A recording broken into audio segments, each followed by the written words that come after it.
Bertempat di lokasi yang strategis di tengah kota Sukoharjo, salah satu elemen penting dalam memudahkan mahasiswa untuk memenuhi kebutuhan perkuliahan, tempat tinggal, kebutuhan sehari-hari, dan berwisata.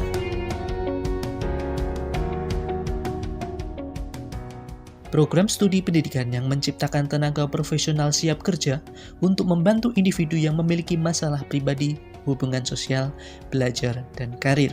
Bimbingan dan konseling Univet berdiri sejak tahun 1983 dengan nama Psikologi Pendidikan dan Bimbingan, kemudian berganti nama menjadi Bimbingan dan Konseling dengan akreditasi B. Lebih dari 1.800 alumni lulus dari BK Univet dengan mayoritas sebagai guru, pengawas pendidikan, dan kepala sekolah. Melalui dosen-dosen yang minimal bergelar magister dan syarat akan pengalaman, kurikulum dirancang secara komprehensif untuk menciptakan mahasiswa yang terampil, komunikatif, berdaya saing, dan profesional.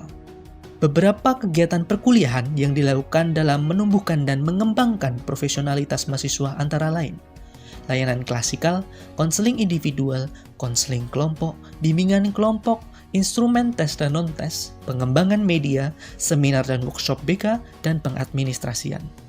Segudang prestasi pun sudah ditorehkan mahasiswa di berbagai daerah di Indonesia seperti juara umum media pembelajaran tingkat nasional tahun 2017, finalis Indonesian Counseling Competition 2019, Perparprov 3 2018 Surakarta cabang atletik kategori 1.500 putra, juara futsal antar perguruan tinggi se-Jawa Bali tahun 2017 dan 2018.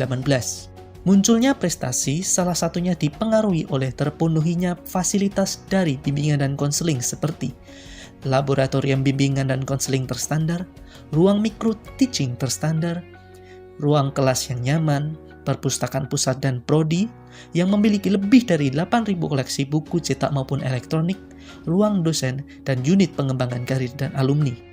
Selain itu, masih ada fasilitas umum seperti parkiran yang luas, lapangan untuk berolahraga, dan berbagai unit kegiatan mahasiswa sebagai wadah pengembangan diri mahasiswa. Ayo Bergabung bersama kami.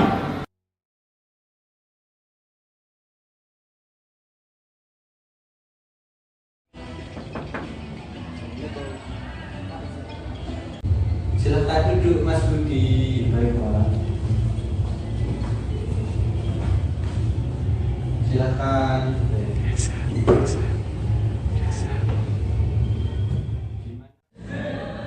Gimana kabarnya hari ini Mas Abi? Baik, Pak. Cuma tadi agak di kelas. Oh, aku sih jam setelah istirahat itu memang paling oh ya, Bapak sengaja ajak Budi ke sini untuk ngobrol. Bukan karena ada masalah besar, Bapak cuma mau tanya-tanya aja. Baik, Pak. Ini Bapak perhatikan dalam seminggu ini Budi sudah 2 kali tidak masuk di jam pelajaran matematika. Ya, apa nih? Sebenarnya saya takut, Pak. Ujian akhir tidak berhenti lagi. Tapi ya, melihat matematika, jantung saya berdebar kencang. Saya rasa lebih baik tidak masuk daripada nanti malu karena tidak bisa mengerjakan. Jadi Budi merasa cemas karena ujian itu. Saat Budi merasa jantung berdebar melihat buku, apa sih yang sebenarnya terlintas di pikiran Budi itu? Sebenarnya begini, pikiran saya langsung bilang, oh kamu bodoh, Bud. Kamu pasti gagal ujian ini. Kamu gagal, kamu tidak naik kelas. Orang tua akan kecewa berat dan masa depan hancur. Pikiran itu muncul terus-menerus sampai saya pusing. Wah, pikiran itu kedengarannya sangat menakutkan ya. Nah, ketika Budi mempercayai pikiran saya pasti akan gagal dan masa depan hancur, apa yang akhirnya Budi lakukan? Ya saya jadi malas belajar, Pak. Karena saya pikir percuma belajar juga pasti akan gagal. Akhirnya saya malah melupakan ketakutan itu, tapi besoknya malah makin cemas. Mari kita uji pikiran pasti gagal itu berdasarkan fakta. Apakah Budi pernah lulus ujian matematika sebelumnya? Pernah sih Pak, waktu ujian semester kemarin nilai saya pas-pasan, tapi lulus. Oke, jadi Budi punya bukti pernah lulus kan? Lalu, apakah benar jika satu kali gagal ujian matematika, maka seluruh masa depan Budi langsung menjadi hancur total?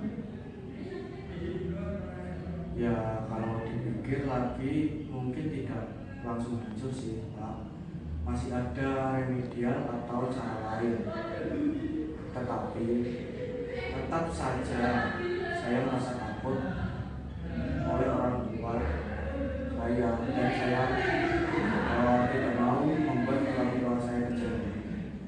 Wajar kalau ingin membuat orang tua bangga, tapi sekarang mari kita susun pikiran baru yang lebih adil buat diri Budi. Daripada bilang saya pasti gagal, kira-kira kalimat yang lebih masuk akal itu seperti apa juga pikirkan. Mungkin ujian ini memang sulit dan saya cemas, tapi saya punya waktu 2 minggu.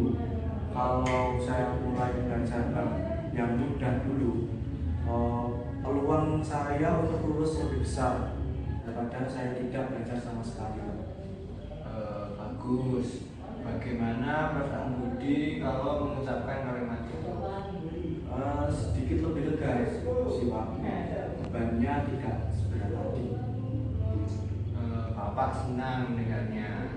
Nah, agar pikiran baru tadi lebih kuat, apa satu langkah kecil yang bisa Budi lakukan sore ini di rumah?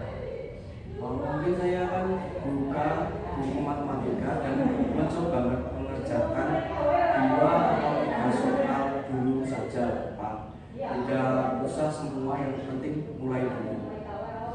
Luar biasa.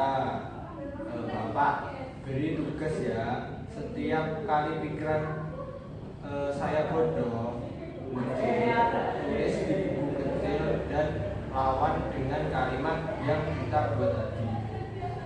Minggu depan kita bertemu lagi untuk lihat perkembangannya ya. Baik Pak, terima kasih sudah membantu saya.